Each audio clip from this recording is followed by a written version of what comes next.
En 1986, les téléspectateurs fans du dessin animé découvrent une nouvelle série animée qui, en quelques années, deviendra un véritable phénomène générationnel, Dragon Ball. Cette série raconte l'histoire de Sangoku, un enfant doté d'une queue de singe, qui se retrouve malgré lui impliqué dans une aventure autour de boules de cristal magiques et d'un dragon exaucant les vœux. L'une des particularités de Sangoku est sa maîtrise des arts martiaux, alliée à une force physique phénoménale, qui lui permettra de triompher des adversaires les plus redoutables, eux aussi engagés dans la quête des boules de cristal. Les événements le conduiront à devenir le protecteur de la Terre, n'hésitant jamais à faire face à ses ennemis avec un courage inébranlable. Lorsque son frère lui révèle la vérité sur ses origines, qu'il appartient à la race des Saiyans, un peuple de guerriers voués à conquérir la galaxie, Sangoku comprend d'où lui viennent sa combativité exceptionnelle et son talent inné pour les arts martiaux. Mais il réalise aussi que vivre parmi les Terriens a fait de lui un Terrien, prêt à lutter pour sa planète d'adoption et non pour celle qu'il a vue naître. Sangoku finit par tuer son propre frère, ce qui pousse le prince des Saiyans, Vegeta, à venir sur Terre pour affronter l'assassin de son congénère. C'est alors que Sangoku rencontre son plus grand rival, l'antagoniste marquant de l'univers Dragon Ball, Vegeta. Vegeta fait partie de ces rares personnages qui, au fil du temps, ont acquis une popularité presque supérieure à celle du héros principal. Impitoyable, orgueilleux, mais également complexe, Vegeta est le double sombre de Sangoku. Initialement déterminé à conquérir la Terre et à massacrer ses habitants, il finit par coexister avec eux, allant même jusqu'à fonder une famille. Vegeta est un personnage travaillé par des conflits intérieurs et un besoin permanent de prouver sa valeur. Mais si l'on devait dresser le portrait philosophique de Vegeta, quel concept émergerait? Quelles sont les philosophies qui influencent sa vision du monde, souvent à son insu? C'est ce que nous allons explorer dans cet épisode. S'il y a un mot qui caractérise Vegeta, c'est la puissance. Non pas dans le sens où il serait le personnage le plus puissant de la série, mais parce que devenir le plus puissant est son obsession. Dès qu'il rencontre un adversaire plus fort, l'idée de l'affronter s'impose à lui, même s'il sait n'avoir aucune chance. Il préfère mourir aux mains d'un ennemi plutôt que d'être sauvé par un ami. Vegeta incarne ainsi la volonté de puissance décrite par Nietzsche. Ce concept désigne la force qui anime toute chose vivante et qui, selon Nietzsche, permettrait aux humains de dépasser leurs propres conditions pour atteindre le statut de surhomme. La volonté de puissance est à l'œuvre dans les phénomènes naturels autant que dans les comportements humains. L'exprimer, c'est célébrer cette force vitale qui nous anime et sans laquelle nous n'existerions pas. Vegeta incarne cette volonté car il ne respecte que la puissance. Les seuls personnages pour lesquels il éprouve un semblant de respect sont ceux qu'il reconnaît comme étant plus forts que lui. Il méprise la gentillesse et la dévotion, qu'il considère comme des masques de la faiblesse, à l'image de Nietzsche qui voyait dans la morale une création des faibles pour se protéger des forts. Pour Nietzsche, la seule morale qui est une véritable valeur est celle de la puissance. Cependant, il est important de préciser que la volonté de puissance ne signifie pas forcément un désir de destruction ou de malveillance. Contrairement au jeune Vegeta, qui prend plaisir à faire souffrir, il s'agit plutôt d'une force motrice. À mesure que l'histoire avance, la quête de puissance de Vegeta se canalise autour d'un objectif unique, battre Son Goku. Tous deux partagent d'ailleurs une caractéristique commune résumée par Nietzsche dans sa formule célèbre. Ce qui ne nous tue pas nous rend plus forts. Cette phrase résonne particulièrement pour les fans de Dragon Ball, qui savent que les Saiyans deviennent bien plus puissants à chaque fois qu'ils frôlent la mort. Cependant, réduire Vegeta à sa seule quête de puissance serait réducteur. Un autre élément majeur de sa conception du monde est son sens du devoir. Vegeta est le fils du roi Vegeta, souverain de la planète Saiyan, ce qui fait de lui le prince de cette race de guerriers. En tant que tel, Vegeta se sent une obligation morale de représenter dignement son statut. Ses valeurs morales s'inscrivent dans une vision aristocratique du monde. Héritier d'une lignée prestigieuse, il est résolu à le faire savoir. Ainsi, lorsqu'il est dominé dans un combat, il hurle sa colère en rappelant qu'il est le prince des Saiyans, comme pour se contraindre à être à la hauteur de ce titre. Bien que Vegeta ne soit pas l'incarnation de la morale, il a commis de nombreux crimes et assume de ne pas être un homme bon, l'honneur reste au cœur de sa personnalité.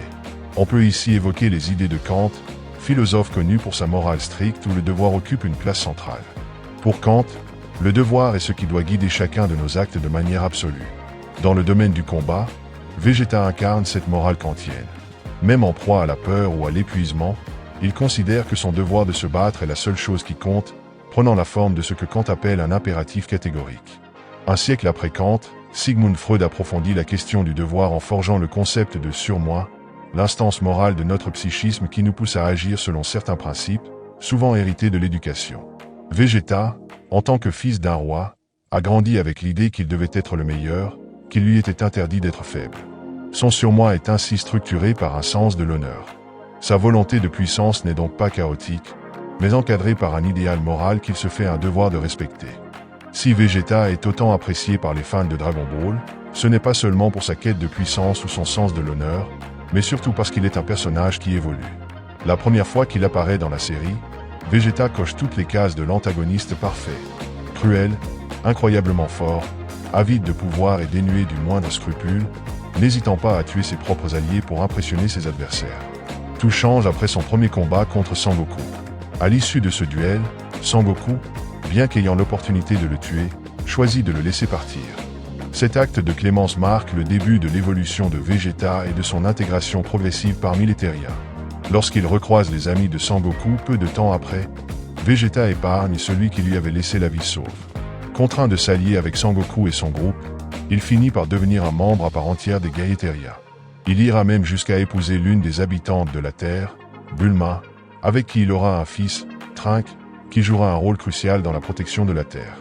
Vegeta est conscient de son évolution tout au long de l'histoire, parfois même il se le reproche. Il regrette son adoucissement, sa domestication, qui l'a transformé de prince d'essayant en bon père de famille. Il se blâme d'être resté l'éternel numéro 2, l'ombre de Sangoku planant sur lui, même depuis l'au-delà. Dans le dernier chapitre de la série, Vegeta va jusqu'à se laisser envoûter par un sorcier maléfique pour retrouver sa cruauté d'antan et renouer avec son destin initial, être le plus fort. Ce choix, paradoxalement, ne fait que confirmer son évolution vers la bonté. D'une part, cela montre que Vegeta a besoin d'être sous l'influence d'une force maléfique pour redevenir cruel. D'autre part, même sous cette emprise, il conserve son amour pour son fils et sa bienveillance envers les Terriens. La quête de puissance, qui autrefois n'était qu'une fin en soi, devient finalement un moyen de protéger la Terre, qu'il considère désormais comme sa maison. Vegeta incarne la dualité de la nature humaine, partagée entre la soif de puissance et la nécessité d'un équilibre moral.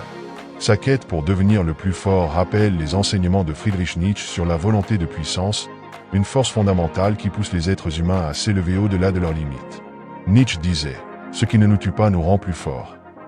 Au début de son parcours, Vegeta manifeste cette philosophie de manière brute, cherchant à dominer et à écraser ses adversaires. Son obsession de la puissance, au point de mépriser la gentillesse et l'humilité, illustre l'aspect sombre de la volonté de puissance lorsqu'elle n'est pas tempérée par des valeurs morales. Cependant, l'évolution de Vegeta nous offre une perspective plus nuancée.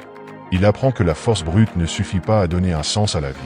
En cela, il incarne également les idées de Jean-Paul Sartre, pour qui l'existence précède l'essence. Sartre soutenait que l'homme est condamné à être libre, à choisir son chemin et à donner un sens à son existence. Vegeta, à travers ses interactions avec les Terriens et sa rivalité avec Sangoku, choisit progressivement de transformer sa quête de puissance en une volonté de protéger ce qu'il aime.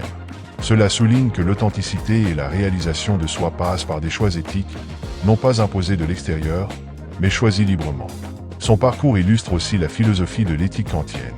Emmanuel Kant soutenait que l'homme devait être guidé par un impératif catégorique, un devoir moral inconditionnel. Vegeta, en tant que prince des Saiyans, est d'abord conduit par un sens du devoir lié à son héritage. Mais à mesure qu'il évolue, son devoir prend une nouvelle forme. Il choisit de protéger la Terre et sa famille. Sa transformation démontre que la véritable force morale consiste à agir par devoir, non par simple égoïsme ou désir de domination. Sa vie devient alors une illustration de la morale kantienne, où l'action est guidée par des principes universels de respect et de bienveillance. Finalement, la leçon philosophique à retenir de Vegeta est que la puissance seule, sans une cause juste, est vide de sens. Le véritable accomplissement réside dans la capacité à évoluer, à surmonter ses propres contradictions, et à harmoniser sa volonté de puissance avec des valeurs éthiques. Comme l'a écrit Aristote, le courage est la première des qualités humaines car elle garantit toutes les autres. Vegeta nous apprend que le vrai courage est d'accepter de changer, de reconnaître la valeur des autres, et de diriger sa force vers un but noble. Vegeta est l'incarnation d'un voyage humain complexe, celui d'un individu déchiré entre l'orgueil, la quête de puissance et la découverte de valeurs plus profondes. Au départ, il illustre les théories du philosophe Thomas Hobbes, pour qui l'homme est un loup pour l'homme, animé par une guerre constante de tous contre tous. Hobbes croyait que dans l'état de nature, l'humain est guidé par ses intérêts personnels et sa volonté de survivre. Vegeta, dans ses premiers combats, n'est qu'une force destructrice, agissant selon la loi du plus fort. Mais son évolution démontre que l'homme peut transcender cette nature brute pour embrasser une existence plus éclairée. Cette transition peut être vue à travers le prisme de la dialectique de Hegel. Pour Hegel, l'évolution de l'esprit passe par un processus de thèse, antithèse et synthèse. Vegeta commence comme la thèse du guerrier impitoyable. Sa confrontation avec Sangoku et les Terriens représente l'antithèse, l'opposition à son idéologie initiale. Enfin, la synthèse apparaît lorsque Vegeta intègre ses nouvelles valeurs, devenant un protecteur de la Terre. Il ne renie pas complètement sa nature, mais il réconcilie en lui la force et la bienveillance, trouvant un équilibre entre son désir de puissance et son sens du devoir. L'évolution de Vegeta nous rappelle également les réflexions de Martin Heidegger sur l'authenticité. Heidegger soutenait que pour être authentique, il fallait affronter sa propre existence et accepter la réalité de son être. Vegeta, en prenant conscience de ses propres contradictions, son désir d'être le plus fort et sa nouvelle volonté de protéger, s'engage dans une quête d'authenticité. Il reconnaît son attachement à sa famille et à la Terre, et comprend que sa véritable force réside dans cette acceptation de soi et des autres. En cela, il démontre que l'authenticité implique d'embrasser nos contradictions et de trouver un sens plus profond à nos actions. En conclusion, Vegeta est un exemple vivant de la complexité humaine et de la capacité à évoluer. Il nous enseigne que la véritable puissance ne vient pas seulement de la force physique ou de la domination, mais de la capacité à se transformer, à reconnaître la valeur des autres et à agir selon un devoir moral. Sa transition d'un guerrier sans pitié à un défenseur de la Terre illustre la possibilité de surmonter les conflits internes pour trouver une voie d'accomplissement. Comme le dit Albert Camus, la grandeur de l'homme est dans sa décision d'être plus fort que sa condition. Vegeta incarne cette grandeur, montrant que chacun peut choisir de devenir plus fort, non pas contre les autres, mais pour eux.